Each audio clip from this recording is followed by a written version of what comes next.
I learned something very important as governor. For most American families, there is nothing more important than a job.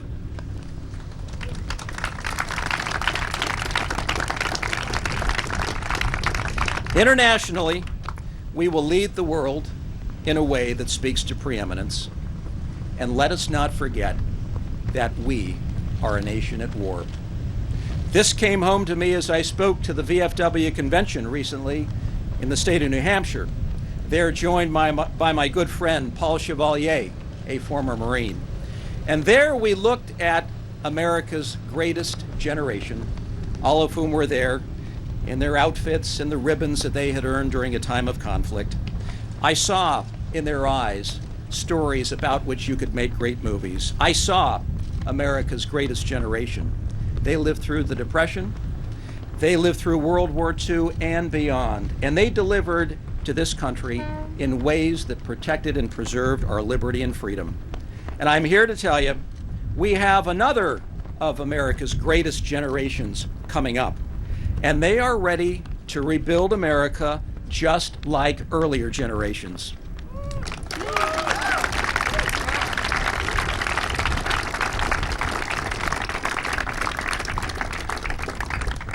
We're at war, ladies and gentlemen, and we must manage the end of these conflicts without repeating past mistakes that made our engagement longer and our sacrifices greater than they should have been.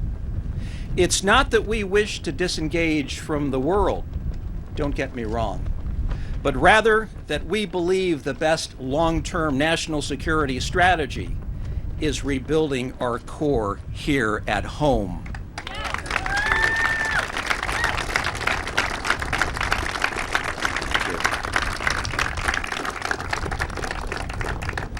Now let me say something about civility.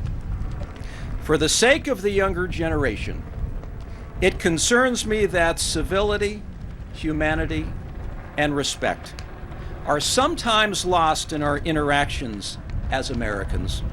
Our political debates today are corrosive and not reflective of the belief that Abe Lincoln espoused back in his day, that we are a great country because we're a good country. You know what I mean when I say that. We will conduct this campaign on the high road. I don't think you need to run down someone's reputation in order to run for the office of president. Of course we'll have our disagreements. That's what campaigns are all about. But I want you to know that I respect my fellow Republican candidates. And I respect the President of the United States. He and I have a difference of opinion on how to help a country we both love. But the question each of us wants the voters to answer is who will be the better president, not who's the better American.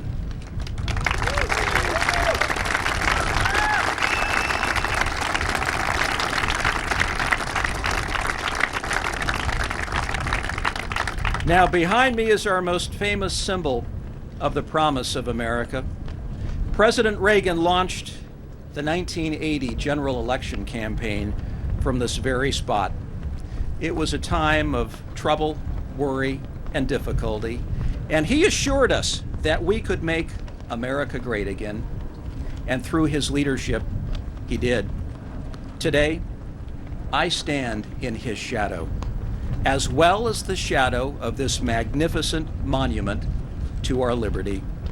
For 125 years, through triumphs and hardships of all kinds, her lamp has been a beacon reflecting America's highest aspirations and values. America's promises have been kept. And each generation in their turn has worked very hard to keep her lit. Now, it's our turn. Our challenges are many, and they are urgent, but our problems are no bigger than our opportunities, and they're not insurmountable for a people who've always used our freedom to make the future better than the past.